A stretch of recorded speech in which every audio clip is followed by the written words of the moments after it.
네, 반갑습니다. 하와이비치입니다. 선별된 좋은 리포트를 함께 읽어보고 분석해보는 시간을 갖고 있고요. 같이 읽어보고 숨은 뜻을 좀 이렇게 파악을 했으면 좋겠어요. 이렇게 공들여서 쓴 리포트들을 단어 선택 하나하나에 대해서 어떤 배경에서 어떤 생각으로 이런 글이 나왔을까 생각을 해봤으면 좋겠고, 오늘 이제 태광이랑 성광밴드 리포트를 하나씩 2개씩 가져왔어요. 그래서 같이 읽어보려고 하고요. 안내문처럼 매수매도 추천 아니라는 점 말씀을 드리고, 보시면 이제 퀀티케에서 태광이나 이제 성광밴드 통화한 내용들을 같이 읽어볼 거예요. 그리고 그 전에 그 태광이나 성광밴드를 왜 가져왔냐? 성광밴드를 보시면 이렇게 이미지를 찾아보시면 이렇게 밸브 쪽으로 이렇게 관이임 이런 것들을 하는 겁니다. 이런 걸 하는데 결국 이제 전방산업이 조선 그리고 플랜트, 화학 플랜트 이런 쪽이죠. 케미컬 플랜트. 그리고 LNG 어떤 수출입 터미널 이런 게 될 수도 있고요. 그래서 향후에 이제 관련 갑자기 이 기업들을 왜 이제 보게 됐냐면 이제 이것 때문에 그렇죠. 결국 이제 트럼프 대통령이 등장할 수 있겠다라는 이제 전망이 점점 강해지죠. 예, 정말 거의 뭐 확실시되는 거 아닌가라는 생각이 들 정도로, 그래서 지금 트럼프가 등장하게 되면 결국 오일앤가스 쪽 투자를 늘릴 거고요. 그리고 유가를 좀 더 하향 안정화시키려는 노력을 할 거고요. 그러다 보니까 당연히 이제 공급단에서 좀 넉넉하게 나와야겠죠. 그래서 개발을 좀 더 개발의 어떤 허들을 완화시켜 줄 거고 촉진시켜 줄 거라고 생각을 합니다. 그래서 태광이나 성광밴드가 당장 실적이 안 나오더라도 그 수혜를 뭐 2년, 3년, 4년, 5년 이렇게 가면서 받을 수 있지 않겠냐 보고 있고요. 태광이 이제 6월 달에 나온 리포트를 한번 보시면 이때는 이제 트럼프 저 총격 사건이 없었을 때거든요. 근데 이제 올해 실적에 대한 톤을 한번 보시고 트럼프 그 총격 사건이 있고 나서 이제 통화한 내용들도 같이 좀 보셨으면 좋겠어요. 동사 1분기 실적은 매출액 700억 정도에서 영업이익은 130억 이렇게 나왔고, 이제 FLNG 건조량 뭐 이런 조선업 이런 것들의 영향을 받는 거죠. 그리고 보면 2분기에는 HD 현대중공업의 코랄 FLNG, 그러니까 FLNG 쪽, 그러니까 이게 떠 있는 LNG 그 어떤 터미널인 거죠. 그리고 카타르 노스필드 사우스라고 해서 이쪽에 들어가는 어떤 케미칼 어떤 화학 단지들 들어가는 부품들을 들어갈 거로 보는 거죠. 그래서 이 전방 산업을 좀 익히셨으면 좋겠고요. 그리고 여기 보면은 그렇게 톤이 그렇게 크게 좋아진다? 이런 내용은 없습니다, 아직은. 근데 카타르는 최근 노스필드의 LNG 증산 프로젝트를 통해서 뭐 이렇게 하고 있고, 2030년까지 이렇게 하고 있고, 현 생산량 대비 80% 증산을 추진 중이기에 향후 동사의 수준 모멘텀을 기대해 볼 만하다. 근데 이게 뭐 당장에 뭐 들어올 거는 아니죠. 그래서 그럼에도 불구하고 회사가 지금 그냥 무난하게 흘러갈 것 같다라고 했던 게 6월 달입니다. 그래서 현대차 증권의 광민정 연구원님께서 이걸 적어주셨고요. 그리고 태광을 또 한번 보시면 여기 7월 달에 보시면요. 실적은 아직인데 수주는 기대감을 불러오기 시작했다.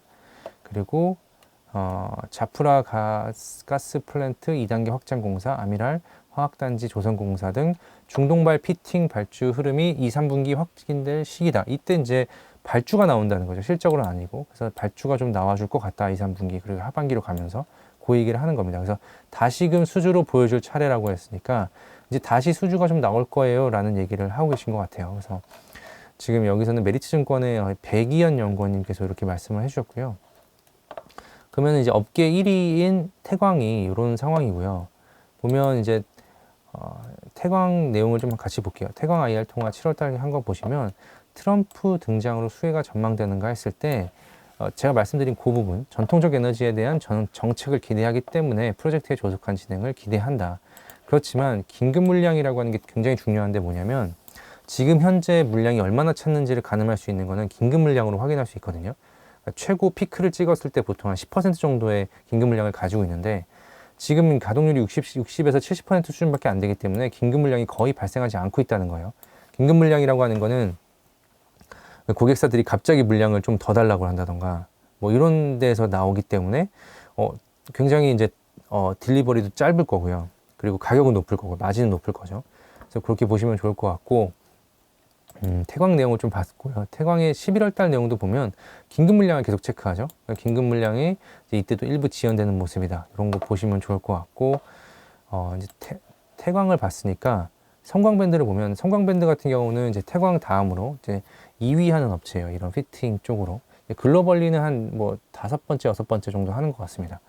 그래서 보시면 여기도 같은 말씀을 하세요. 백이현 연구원님께서 1월 바이든 정부의 LNG 수출 승인 보류가 야기한 어려움이라고 했죠. 그래서 LNG 수출 터미널에 대한 어떤 보류 결정 때문에 어려웠는데, 이제 그게 재개되면서 수주 회복의 기대감은 살아난다. 그렇지만 이게 막 당장 나올 것 같이 말씀은 안 하시죠. 그래서 출시설 승인 보류 선언 이후 미국발 피팅 제품 수주 기대감이 약화된 바 있다. 그리고 7월 2일 날 이제 LNG 수출 재개 명령으로 완화 흐름이 확인된다. 모멘텀 자체는 확실히 왔다는 얘기죠.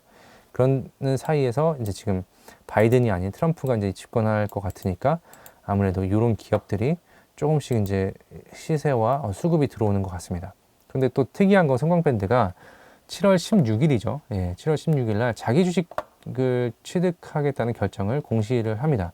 그래서 170만 주면은 지금 발행 주식 수의 한 6%이기 때문에 그렇게 적은 수량은 아니에요. 그래서 장내 취득 예정이며, 이게 이제 10월 달까지 예상을 합니다. 그래서 반전은 항상 기대가 낮을 때 찾아오는 법이라고 했습니다. 이게 이제 LNG 프로젝트 공기 지연, 투심 악화, 그리고 LNG 수출 시설 승인 보류, 이런 얘기가 있었죠. 그렇지만 다만 주가 반등의 모멘텀은 충분하다고 판단한다. 그 이유는 이때 LNG 수출 터미널에 대한 수출 허가 발급 재개 명령이 있었고, 얼마 전이죠. 근데 그리고 뒤에 현재 미국에서 승인 대기 중인 LNG 신규 프로젝트는 약 20여 개이기 때문이다. 이것도 중장기 모멘텀은 될 수 있어요. 근데 너무 중장기 모멘텀이라 이제 LNG 플랜트 하나 짓는데 뭐 수년이 걸리고요. 뭐 하나 이제 이렇게 뭐 환경 영향 평가부터 해서 진짜 착공해가지고 그리고 완공해서 준공까지 하는 데까지 이게 거의 막 7, 8년 이상 되는 그런 프로젝트이기 때문에 요걸 가지고 너무 이렇게 기대를 하기보다는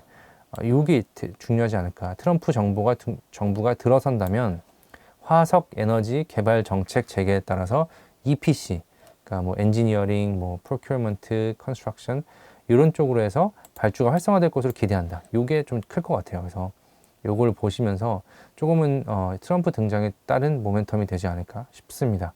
네, 이렇게 좋은 리포트 계속 선별해서 읽어보고 분석해보는 시간을 가질 생각인데, 마치기 전에 제가 성광밴드를 얘기를 안 드렸네요.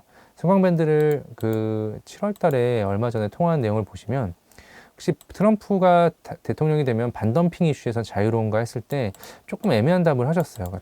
과거에 한 20년 전에 스테인레스 제품에 대해서 30% 관세가 있었는데 이 이슈를 해결하고 미국을 진출했었다. 현재로서는 이슈가 없다라고 하는데, 뭐 앞에 단서를 좀 다르셨어요. 어떻게 될지는 아직 정확하게는 모른다. 이렇게 하셨고, 그리고 이제 매출이나 이런 건 조금 하향 안정화되는 것 같고요. 그리고 이렇게 업황 체크 목적에서 한번 체크를 해보셨으면 좋겠어요. 샤인 프로젝트에 대한 것도 한번 읽어보시면 좋겠고요. 그리고 마무리하기 전에 이제 이렇게 퀀트K 멘톡에서 기술적 분석 온라인 강의를 열었는데요. 이거 보시면 이렇게 결국 지금같이 수급이 말라있는 코스피 장에서 좀 더 수익을 좀 극대화하기 위해서는 기술적 분석도 이참에 좀 익히면 좋겠다. 그래서 이게 무시할 수 없는 부분이라서 많은 사람들이 이 기술적 분석을 통해서 또 매매를 하고 있기 때문에 우리도 그거를 알고는 있어야 대처나 대응이 가능하다. 이런 점에서 이런 것들을 자기 무기로 한번 장착을 해보셨으면 좋겠습니다. 네, 그러면 종종 리포트 계속 함께 읽어보려고 하고요. 추가로 댓글이나 피드백 통해서 좀 이렇게 피드백 주시면 그거에 따라서 좀 방향을 설정을 해보겠습니다. 그리고 영상이 좋았다면 좋아요, 구독, 댓글 그리고 알림 설정까지 부탁드립니다. 감사합니다.